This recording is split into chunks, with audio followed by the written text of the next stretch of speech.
I want to first thank the organizers, Andres and Evelyn, and this is a great event, and I have to say it's quite an honor to be invited to speak at this event, hearing some excellent science, outstanding science from some real heroes of mine in the field.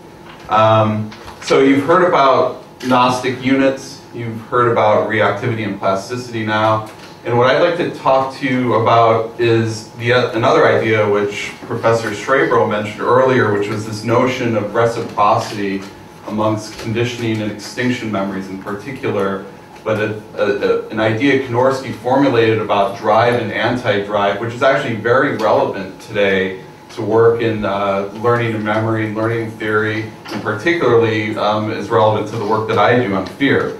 So, bad things happen in life. Fearful events, traumatic events, here's just some examples. And we have memory systems in place to encode this information rapidly, and the animal can maintain it, or human can maintain it for months, years. And this is obviously very adaptive. It's good to avoid and organize appropriate defensive behavior when you encounter threats in your environment. But it can become maladaptive and lead to psychopathology. And so obviously there's a great effort in the clinic to develop interventions to deal with the adverse effects of trauma. And one of those mechanisms is exposure therapy, which is essentially confronting an individual with their feared or phobic object in a safe setting in the effort to reduce fear. Well, essentially, it's something like exposure therapy involves extinction learning, and this is something that Konorski spent a lot of time experimenting on and thinking about, and it's been a topic that my lab's been interested in now for about 10 years. So this is, I'm preaching to the experts here, but this is obviously the framework under which we've done most of this work. We use Pavlovian conditioning and extinction procedures. We pair conditional and unconditional stimuli, in our case typically tones and shocks, which leads to a fear conditioned response as shown here in an acquisition curve. And then if you present the CS by itself a number of times, you extinguish the fear. You produce a reduction in conditional responding, and that's shown here. Pavlov appealed to a mechanism that he called internal inhibition to explain this reduction in conditional responding. And this is something that Konorski spent a lot of time thinking about. What's interesting, the interesting observation that Pavlov made and Konorski also appreciated was that extinction memories are very fragile, though, quite unlike the original conditioning memories, which tend to be very robust and long-lasting. So in our case, fear returns. This is relevant to the recession in the United States and I guess internationally that happened a few years ago, but I like this slide because it says fear returns, but in our case, fear returns after extinction. And so there's a number of examples of this. Fear returns with the mere passage of time after extinction. So this is a phenomenon known as spontaneous recovery. It was described initially by Pavlov. Fear will return after another aversive event occurs. So if you give a life stressor or another unsignaled shock, fear will return to an extinguished CS. And then fear will also return if you deliver the CS outside of the extinction context. Now, I didn't have a good slide to really capture the essence of context, but I thought this would do a good job. So this was an assignment that a school child was asked to prepare about, what they wanted to be when they grew up. And the teacher became quite concerned when she got this submission from this young woman in class who, so she called the parent in and said, I'm a little bit concerned about the environment at home for your daughter. And the woman said, well, I don't see what the problem is selling snow shovels at the hardware store. The point is that context matters. And so fear will return outside of the extinction context, and this is a phenomenon known as renewal. Okay. So fear returns outside the extinction context, and I'm going to spend the remainder of the talk in terms of my data talking about this renewal phenomenon. But it's a major challenge to clinical interventions because it suggests that the fear memory lives on and the extinction memory is somewhat labile. And this is actually a point that Konorski made both in his 48 book and his 67 book, which is that it underscores the fact that extinction is not an erasure of conditioning. It's not an overwrite, and this is the point I was trying to get at with Yadin, and I'm not saying that Yadin would argue this, but it's not like the extinction event undoes or substantially reconsolidates the conditioning memory into something totally different. In fact, it seems as though extinction results in new learning. And this is the point that Konorski really spent a lot of his 48 and 67 books talking about, was that new learning happened along with extinction. And so actually in the 67 book, I found this picture which I thought was interesting, which was taken here in the 60s of Mort, Michigan and Konorski. But this is, Konorski was really intrigued by Pavlov's notion of internal inhibition, and he said, quote, one of the most important problems I've dealt with, and this is another quote from the 67 book, he said, as soon as the new laboratory of higher nervous activity was instituted in Warsaw here, after the war, my first aim was to test the theory. And so he spent actually a lot of his effort right after the war here going after this problem of the nature of extinction. And in fact, he very clearly said, and this is really was stated most eloquently in his 48 book, and he actually has changed his position a little bit in the 67 book, but this is the view in essence. In the course of extinction, the inhibitory connections are being formed side by side with the totally preserved excitatory connections. So this is an interesting point because it suggests that something about that original conditioning memory sticks around and accounts for these relapse phenomena, recovery, renewal, reinstatement. Okay, so my lab has been interested in the question of how does the animal know what to do after it's been conditioned and extinguished and has these two pieces of information that the CS is bad on the one hand and the CS is safe on the other. How does it know what to do? And so we've spent a lot of time thinking about the role of context in making that decision, that context is serving as an indexing sort of retrieval function in giving the animal information about what to do. And then secondly, our fear and extinction memory is represented in different neural circuits in the brain, which is sort of implied by Konorski's box and arrow models that Professor Schrebro showed earlier. Okay, so the anatomy, this is sort of a cartoon in human brain illustrating the main players, which are the amygdala, of course, which is central to fear conditioning and extinction. The prefrontal cortex, which Greg Quirk, Joe Ledoux, and colleagues have really implicated in inhibitory control of fear. This is true both in rats and humans.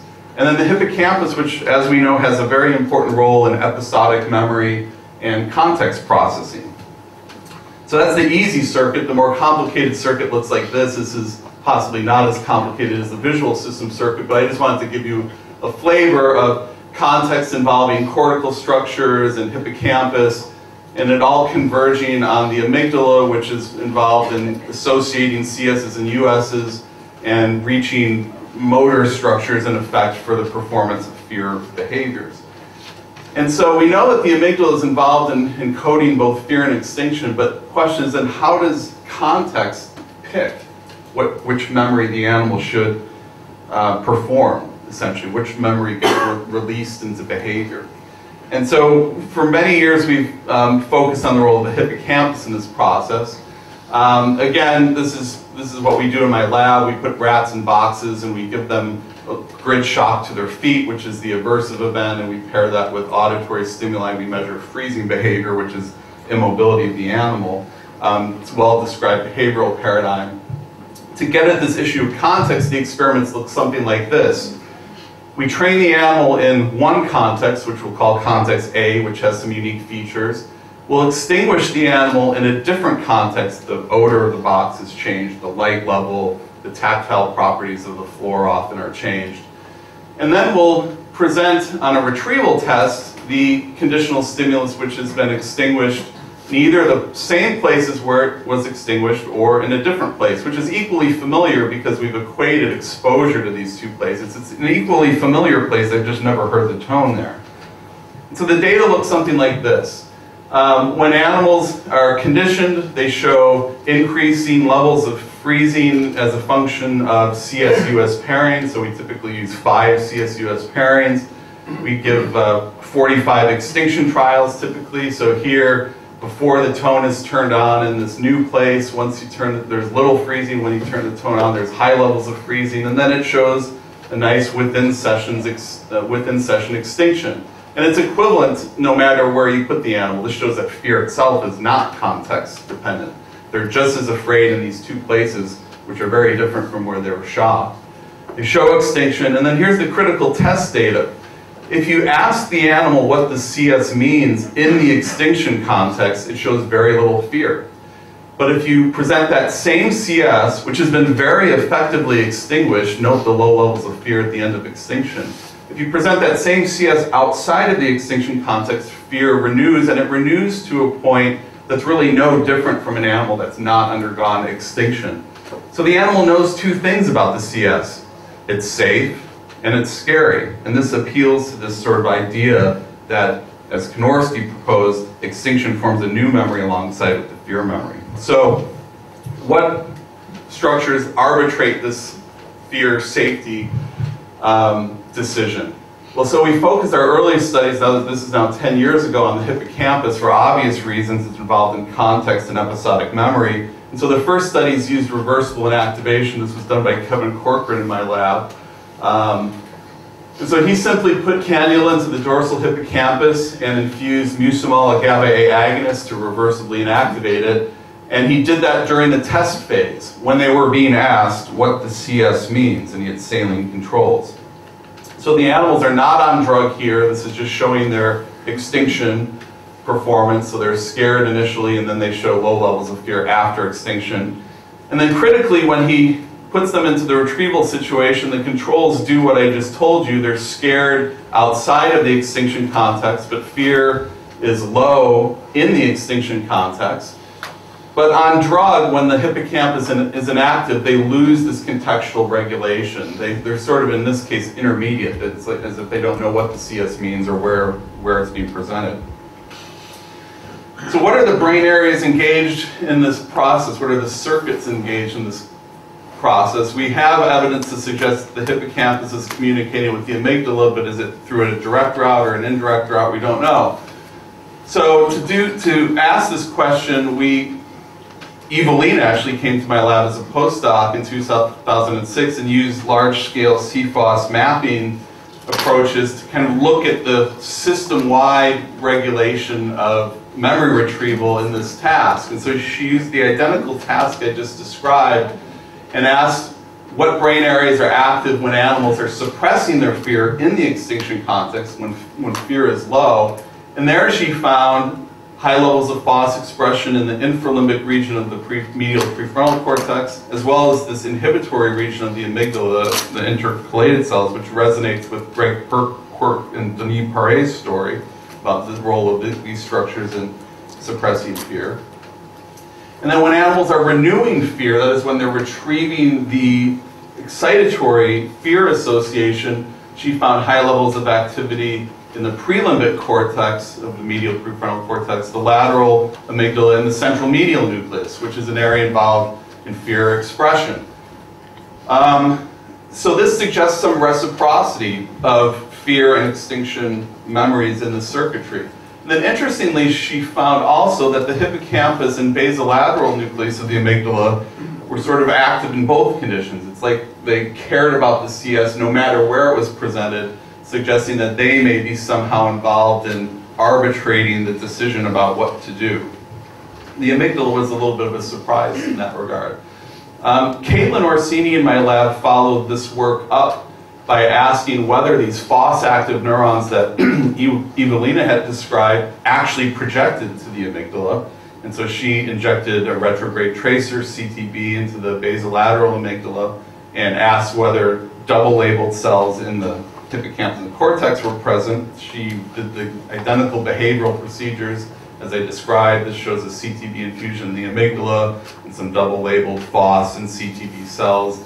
These are cells that are active during a particular behavioral event that are projecting to the amygdala. This is identical behavior.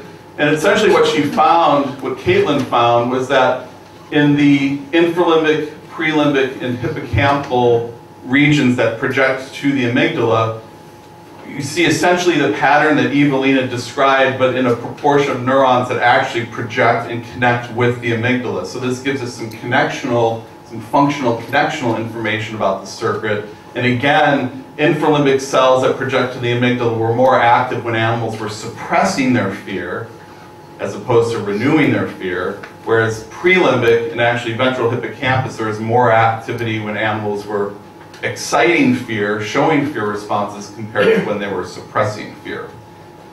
So this begins to describe a circuit, a functional circuit. But the question is, do amygdala neurons that are active during these behavioral events of renewing fear and suppressing fear, do those neurons actually receive input from the hippocampus and medial prefrontal cortex? To address this issue, and this is work of both Evelina, Ležek, and a number of other people at the Institute and their collaborators, they developed this really novel and important animal they call the Venus rat, which localizes a venous fusion protein, which you can visualize two synaptodendritic compartments, and this just shows where pre- and post-synaptic markers co-localize. And so they use this animal, and this is, I should say, under an activity-dependent promoter, under a FOS promoter. So active neurons do this, neurons that are active. So what Evelina did was use this animal to ask, when an animal suppresses its fear, for example, and neurons become active in the amygdala, what inputs do they get? So she put anterograde tracers in the prefrontal cortex and hippocampus and asked where they co-localize. And Evelina, I'm sorry that I stole your talk for today. But I did come all the way from Texas, so. So, like I said, she used confocal imaging to localize on these venous positive cells where the anterograde tracers co-localized. And this is sort of just a summary slide. But what she found was that neurons in the amygdala that were active when animals were suppressing their fear had predominantly input from the infralimbic cortex, whereas cells in the amygdala that were active when animals were renewing their fear actually had their dominant input from the ventral hippocampus and a little bit more from the prelimbic cortex. So this is very much like what Konorski talked about in terms of these dual channels, and it looks like even in the amygdala there's sort of a reciprocity of the excitatory CS-US memory and the possibly inhibitory CS no US or extinction memory. And actually Konorski later in the 67 book got away from the term inhibitory because he felt that this was just another excitatory memory that was being formed, essentially an excitatory memory in the anti-drive system. And that's kind of consistent with this. These are projection neurons. These are glutamate principal cells. These aren't inhibitory neurons. And it's suggesting that that extinction memory might be encoded in plasticity and projection cells in the amygdala as well, which is consistent with the fact that it's also blocked by NMDA receptor antagonists applied there, the encoding of extinction. Okay, so context seems to select this reciprocal circuit of renewal on the one hand involving prelimbic, lateral, and central medial nucleus, and then this infralimbic ITC circuit, and the basolateral amygdala seems to arbitrate this possibly in some way. And that's sort of the subject of future work. The last piece of data I want to show is a collaborative project that we pursued with Sheena Jocelyn to ask, at the cellular level, is there any indication that there are different representations of the CS when it's in an extinction context or when it's renewing fear? And so to do this, we used the, I'm going to skip over my little cartoons here to talk about what, these are, I think, more confusing than they are illuminating. But they're kind of fun to look at, though. So what we did was use a catfish procedure where we looked at the differential cellular localization of ARC in the dendritic compartment versus the cytoplasmic compartment versus the nuclear compartment, you know, within subjects design, where rats were first presented with the CS in the, let's say, the extinction context, and then secondly, 30 minutes later, presented that same CS in the renewal context, and we of course counterbalanced it and so forth, and counterbalanced the test order and the context and everything. But you can then ask, if a cell showed just cytoplasmic ARC, it was associated with one of the behavioral experiences. If it was just nuclear ARC, it was associated with the other. And if you saw convergence, it was processing both. Well, interestingly, what we saw, that's just described. So if you look at just our single labeled neurons in the open bars in the renewal situation, we sort of observed what Evelina and Caitlin have previously reported, is that there's more ARC activity in the lateral nucleus, the prelimbic cortex, and in this case the basolateral nucleus when animals are renewing fear, but when animals are suppressing fear, the IL shows greater levels of ARC activity. But of course what we were interested in is what the ratio of the single to double labeled cells is, that is the extent to which the memory is kind of contextualized in the circuit.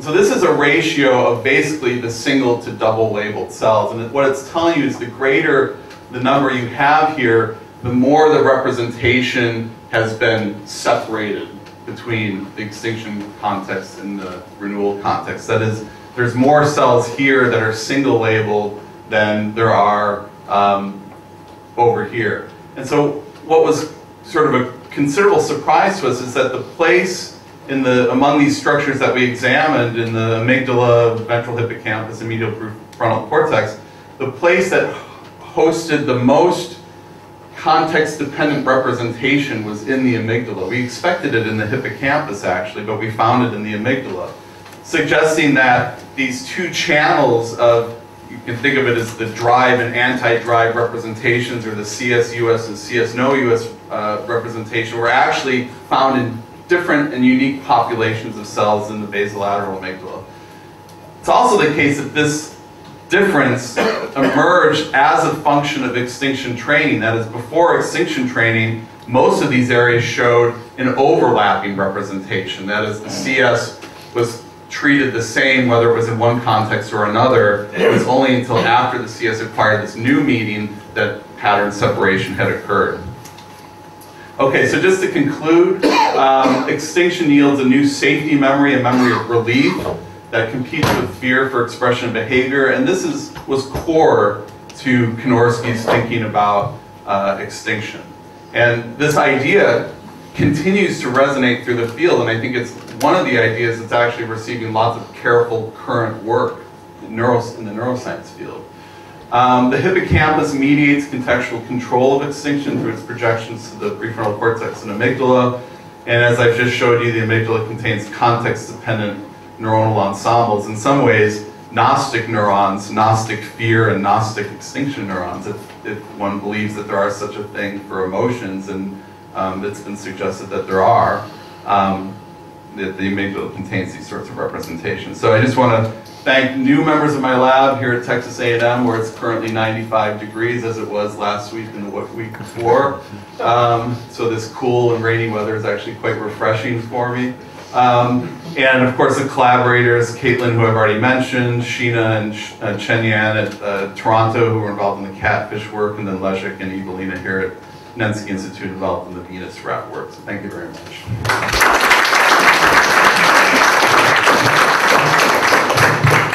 Thank you very much. Now, comments, questions? Bogdan? Oh.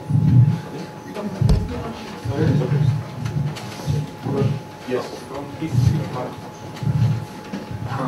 Obviously now the one next question would be about the identity of the neurons that are differentially engaged in your different subsystems. Are you currently looking into this, and do you have any idea if there's a segregation at the neuronal type level? Yeah, it's a really interesting question. As far as anyone can tell, so Cyril Luthi has done some recordings of these neurons, and the neurons look quite similar in terms of their firing properties, but they're differentiated by their anatomical inputs, which is what Evelina also observed. So in terms, they seem to be common populations of projection neurons in the basolateral amygdala. What might define them is their targets, and so this is a question we're interested in, is whether they actually might have differential targets to central lateral versus central medial, and it's something we should probably talk about, but we're now doing some retrograde tracing functional studies. It's quite challenging doing, small amounts of retrograde tracer in central lateral versus central medial, but seeing if it pulls back into basal, if there's different populations of cells that are hitting the targets. Somehow related to this, is there a clustering of single label neurons or double label neurons? Are they located in there's no topography as far as we can tell. It's just sort of a dispersion, there's not any clear mapping. It's like a very salt and pepper type organization. So whether that's just shaped by the behavioral experience and it's sort of somewhat random in the network and just gets honed, it's an interesting thought. Yeah. Can I have one short question? Yes, sure. This is from all the work on avoidance learning. Do you think that your procedure of extinguishing fear in the new conditions where the CS is presented is learning of safety?